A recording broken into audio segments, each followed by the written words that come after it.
El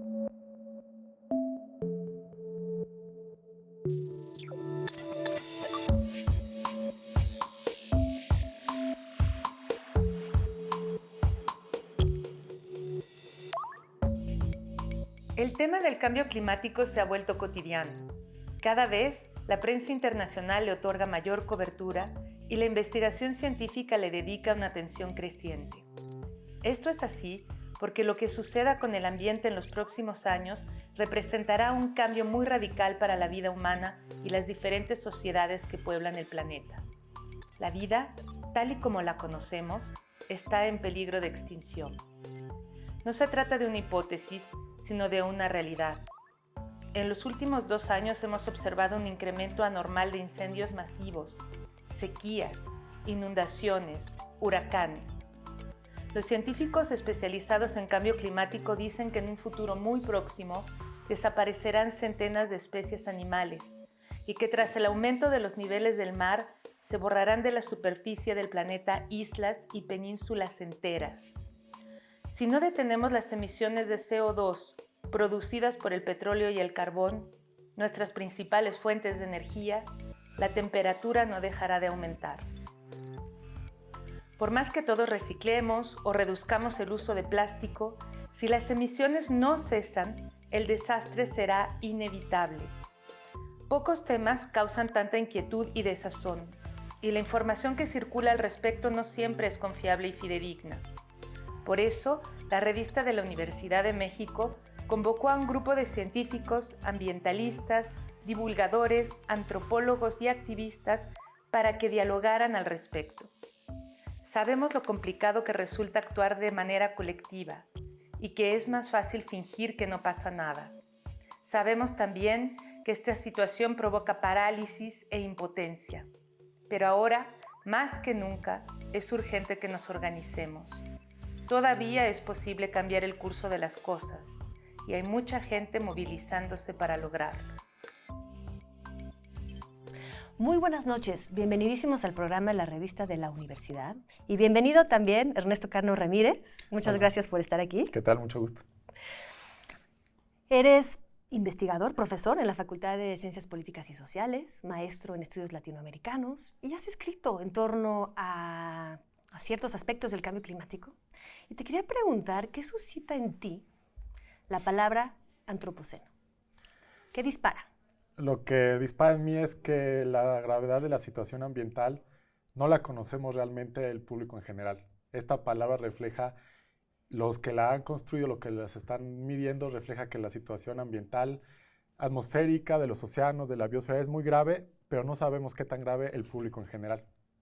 O sea, para ti antropoceno revela falta de información. Revela que hay información, pero no la estamos conociendo. Sin embargo, lo acuñó alguien que tenía mucha información, un premio Nobel de Química. Sí, en realidad se acuñó aquí en el año 2000, en febrero de 2000, en una reunión en Cuernavaca del Programa Internacional de la Biosfera, la Geósfera.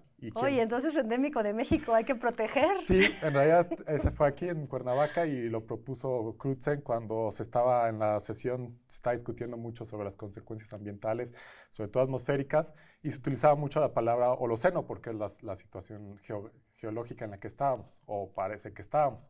Y de repente Crutzen dice, no, hay que utilizar otra palabra, hay que llamarle antropoceno, porque las alteraciones provocadas por las actividades humanas son tan graves y tan masivas que ya no están produciendo una nueva era geológica.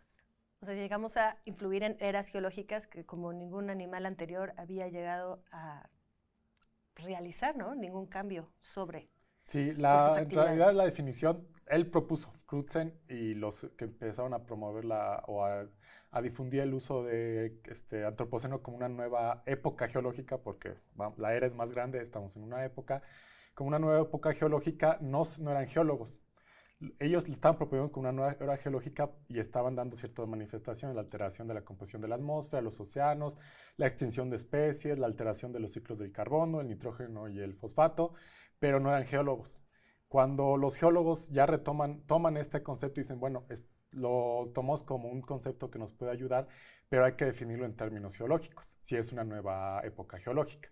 Entonces, para que se defina una nueva era geológica, la disciplina que se encarga de eso es la estratigrafía. Hay un grupo internacional de trabajo del Antropoceno a partir de la Comisión Internacional de Estratigrafía, que se ha estado dedicando a ver cómo miden y cómo determinan esta nueva época geológica llamada Antropoceno. ¿Cómo la miden? La firma geológica que quede en los océanos, en las capas de las montañas, en el subsuelo marino, en el hielo, tiene que ser suficientemente amplia y distinta a las anteriores. Y han propuesto varios componentes que tiene esta firma ya y que tendrá por miles y millones de años. Uno son los plásticos. La cantidad de plásticos en el registro geológico que va a quedar va a ser tan grande que no existían los plásticos antes. Y va a estar en todo el mundo. Ya no solo en las ciudades, sino en los campos, en el subsuelo marino, hasta en el hielo, ¿no? Estas micropartículas de plástico que nos han estado alertando que hasta nos comemos, ¿no? Segundo, la cantidad de cemento y acero por todas las construcciones que se han hecho humanas. Los huesos de la neobiota, tanto humanos como perros, gatos, pollos, reses, todas las especies que nosotros hemos estado produciendo masivamente, que están casi en todo el planeta y que se han dispersado, ¿no? Y otro último que es muy importante son los isótopos radioactivos de las detonaciones nucleares, tanto las de Hiroshima y Nagasaki, el accidente nuclear de Chernobyl, como todas las pruebas nucleares que se hicieron en las grandes potencias, todos los que tienen armas nucleares y las probaron atómicas de diferente tipo, y que los isótopos quedan como un registro de que ese isótopo no estaba antes, se construyó artificialmente por la detonación de estas bombas.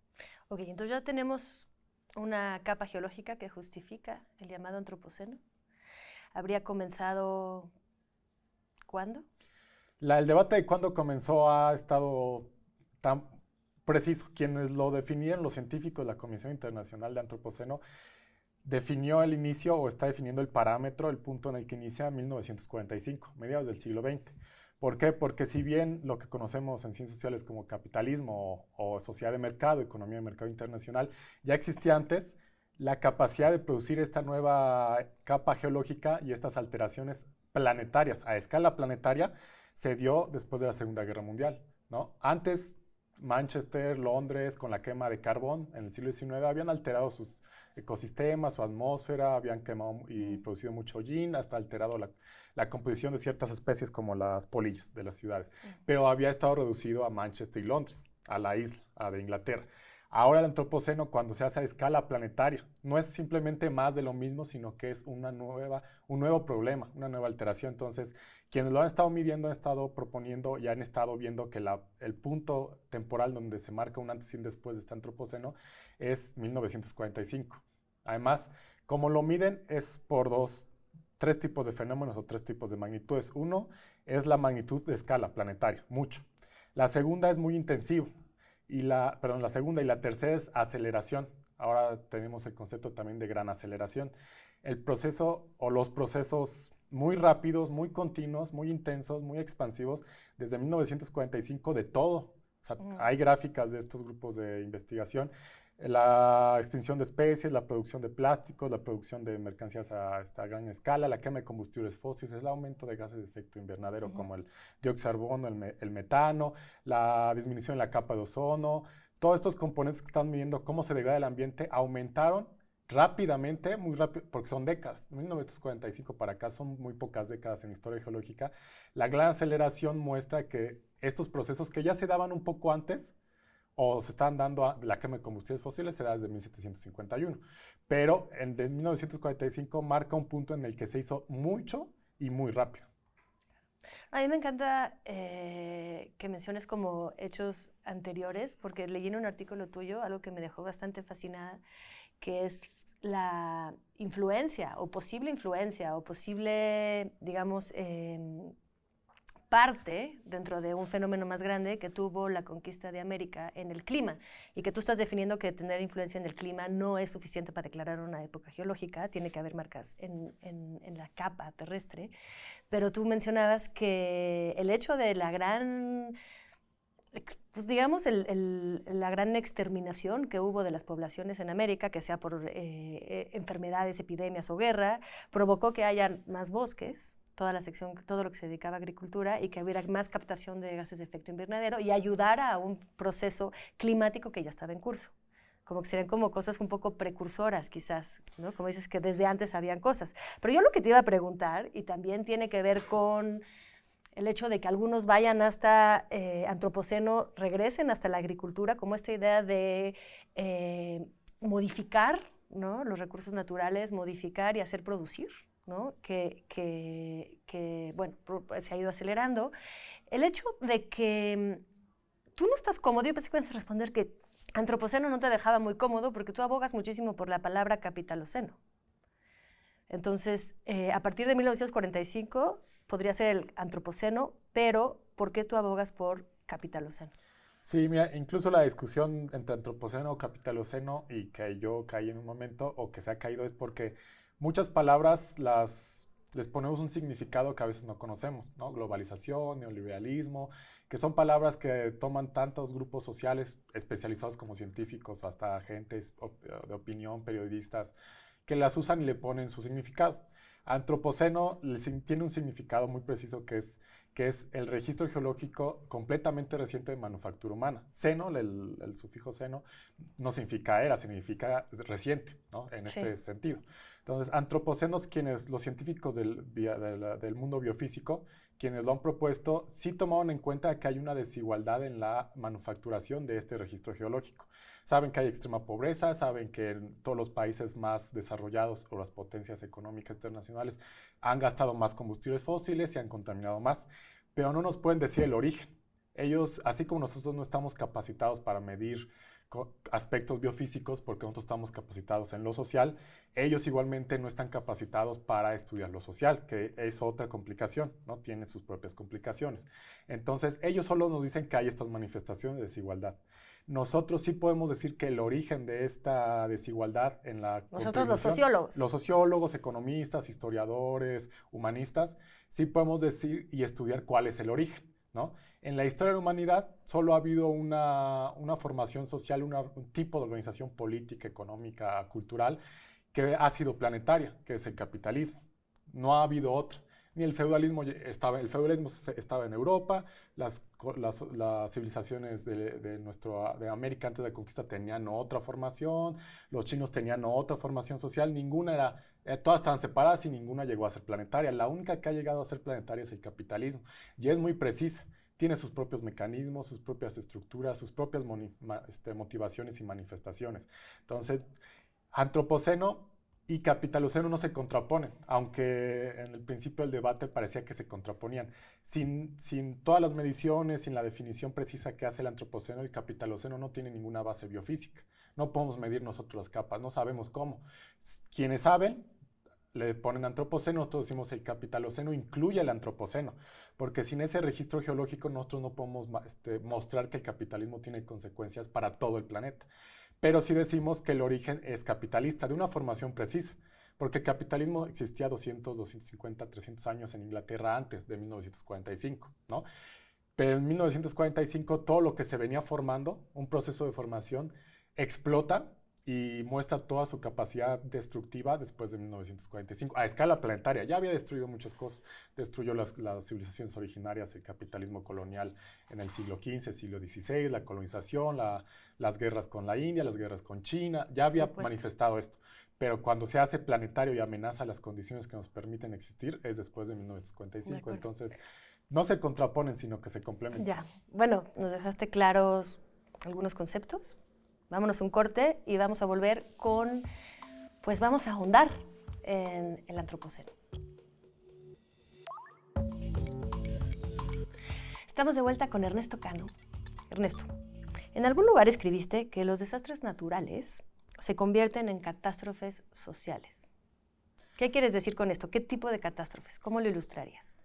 En esa ocasión lo ilustré con el caso de Puerto Rico, que sufre uno de los peores huracanes que se tenga registro recientemente, y mostré, o se estudia, porque así es la sociedad puertorriqueña, que ya tenía una alta vulnerabilidad por sus condiciones, no solo locales, sino externas que llegan a lo local. Puerto Rico es una isla propiedad en la cláusula territorial de Estados Unidos, no tiene los mismos derechos que cualquier estado, estaba muy endeudada, se estaba declarando en bancarrota, había perdido soberanía porque le impusieron una junta de supervisión fiscal, se privatizaron muchas cuestiones, no tenía inversión en la infraestructura pública, en el tendido eléctrico, y llega el huracán con esta vulnerabilidad social destrozó casi la isla, que incluso no se han podido recuperar actualmente, que ha habido, que ha habido otros fenómenos como terremotos, pero que arrastran y acumulan problemas que no se resuelven por su propia situación social y de intromisión del gobierno federal de Estados Unidos.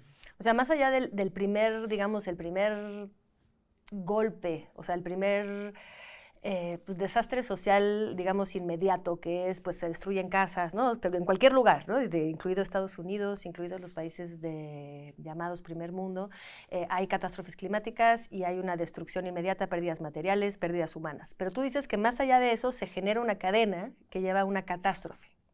¿Y por qué?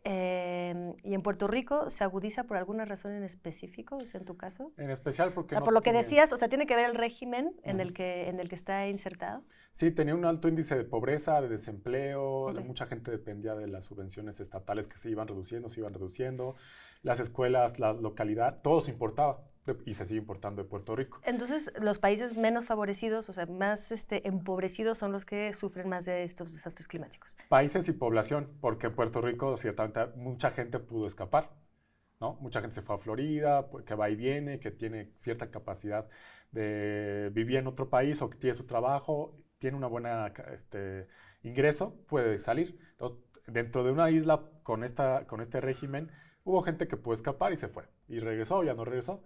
O hoteles de lujo que se reconstruyeron rápidamente o que se empezaron a construir después de que mucha población fue desplazada por el huracán. Pero población que no podía huir, no tenía nada y quedó desamparada. Entonces, dentro del país pobre hay quienes sí pueden y quienes simplemente no pudieron ni siquiera huir. Se quedaron encerrados en la isla. Y de los que sí pueden huir, ¿tú crees que ahorita tenemos pues varados en la frontera sur de nuestro país a una gran parte, a varios miles de centroamericanos, ¿no? Estos sí son empobrecidos, no pueden emigrar pues a Estados Unidos con dinero y con permisos y con casas. Digamos que estos desplazados, ¿tiene algo que ver el cambio climático o las condiciones climáticas dentro de nuestro problema en la frontera sur? Lo que tiene que ver es que no causa todo el problema que hemos visto de migración o de mucha población que migra, sino que agrava la situación de los desplazados que ya existen, ¿no? El Caribe y Centroamérica son dos zonas que muestran lo que va a pasar a gran escala si sigue agravándose la situación ambiental. Porque desplazados, porque no son solo migrantes, son desplazados, que no tienen trabajo, las condiciones en el campo ya no les permiten tener o cultivar o tener un buen empleo, llegan los grandes monocultivos a acaparar el territorio, expulsan a la población, los dejan sin agua, los dejan sin territorio, los dejan desprotegidos, no tienen con qué y tienen redes de solidaridad, tienen redes comunitarias o logran salir. Entonces, son desplazados más que migrantes. Ya existían desplazados sin que llegara un huracán, sin que llegara una onda de calor mortal, sin que llegara una gran inundación. Cuando llegan estos desastres que se van agravando por la situación de la emergencia climática, vuelven peor la situación, ¿no? Entonces, se habla mucho de, bueno, hagamos que la población se adapte. Esta población que se ve desplazada, que vive en la miseria, que vive en la pobreza, que vive entre el margen entre la pobreza y un ingreso mínimo, ni siquiera se puede adaptar a las situaciones sin cambio climático. Menos se va a poder adaptar a las situaciones que ya vive de miseria, más el cambio climático, que cada vez se vuelve más grave, ¿no? Entonces, esta población ya nos muestra lo que va a estar pasando y pasando y pasando más. Esos efectos ya los conocemos, ya sabemos qué pasa cuando una población llega a una frontera militarizada como la de Estados Unidos. Ya sabemos. Otro caso es que esto se agrava y hay documentos documentos que se hicieron para el gobierno de Estados Unidos, en especial el Pentágono el Departamento de Defensa, que explícitamente dice que el cambio climático va a generar más desplazados de Centroamérica y el Caribe y que una de las soluciones es poner muros. Y esto es de la presidencia de Bush, no es de que venga solamente Donald Trump. Ya se vienen estos planes de poner fronteras, construcciones físicas para evitar la entrada de estos desplazados, ¿no? Porque desplazados ya han tenido de siempre. La cuestión es que ahora van a venir, construye muros.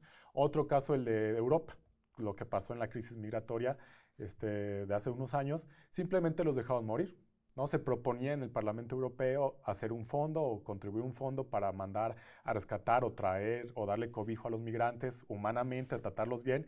Dijeron, sí, no va a haber fondo. Y los migrantes se seguían moviendo, se seguían desplazando. Pero con botes llenos de gente que se hundían sin comida, que se morían a la mitad del mar, del océano. El Parlamento Europeo simplemente los dejó morir, no hizo nada.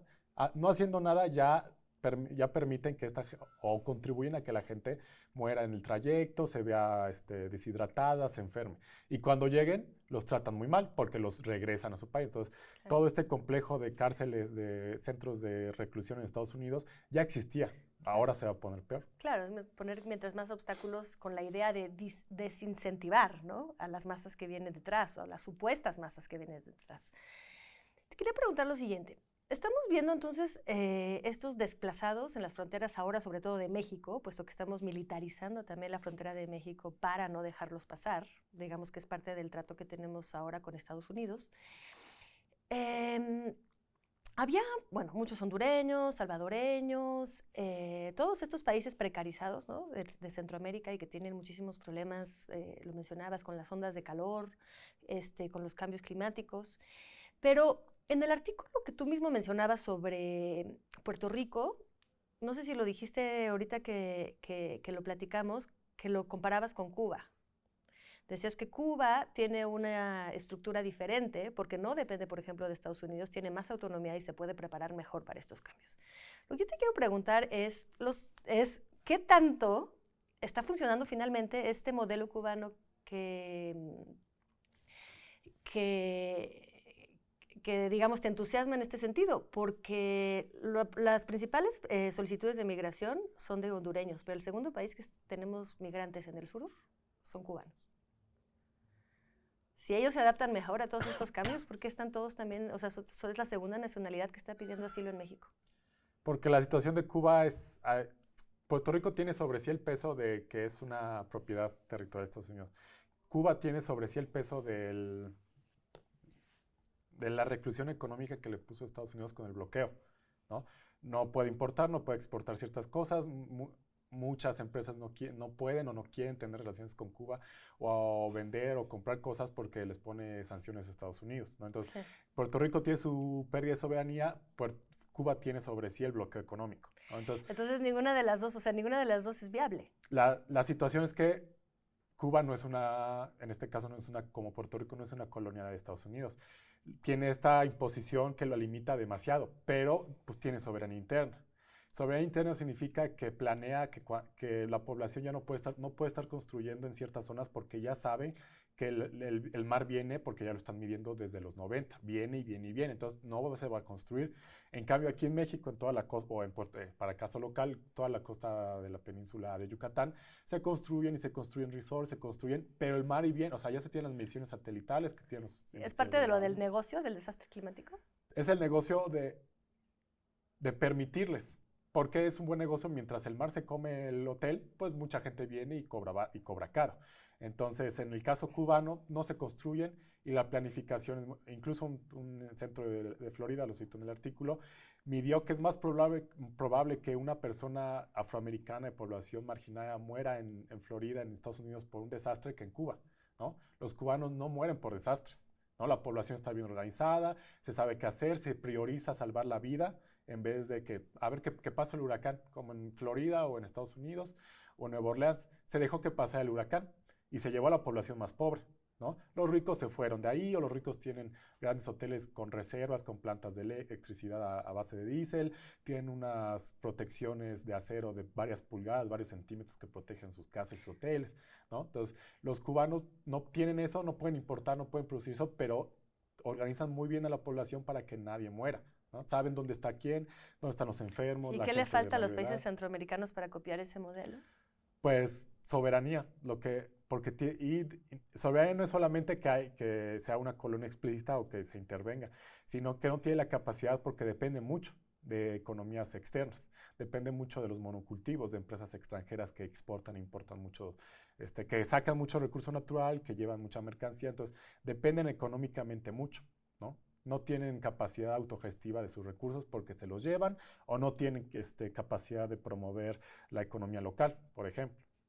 Pues tú irías, estamos completamente al final del programa, nos quedan unos cuantos segundos, ¿irías más hacia eso, una mayor independencia de esos países, o sea, darles una mayor autonomía? relocalizar la toma de decisiones en la economía nacional, ¿no? Que no dependas de un flujo de inversión que está en el externo, de un tratado de libre comercio que ya no se debían de dar, porque es más transporte de mercancías a larga distancia que consume muchos combustibles fósiles, ¿no? Entonces, ya no depender de eso, que todo sea lo más cercano posible, ¿no? Producir aquí y consumir aquí lo que necesita la población, no lo que se necesita masivamente llenar los anaqueles para dar una gran oferta y grandes ganancias.